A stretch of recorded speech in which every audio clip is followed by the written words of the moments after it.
Magandang araw mga guys.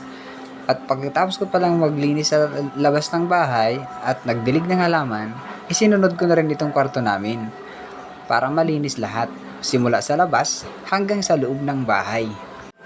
Hindi kasi angkop na marumi ang paligid lalo pa at meron kaming maliit na bata.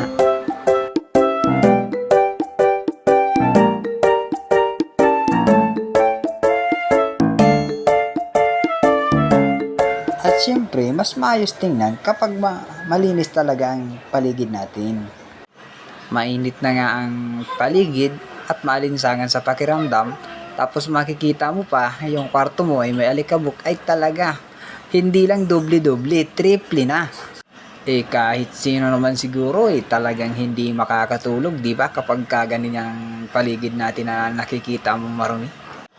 Kaya kapag may time, linis-linis tayo dyan, lalo't wala pa naman tayong aasahan. Yung asawa ko kasi may maliit pang baby, hindi piling magparapapagod at madididiyo ng kanyang baby. Kung kaya ako na muna ang gumagawa ng mga gawaing bahay, lalo't wala pa naman akong schedule ng trabaho. Di mo naman kasi kailangan iasa sa asawa mo ang mga gawaing bahay, lalo't ganyan na hindi pa naman kaya talaga.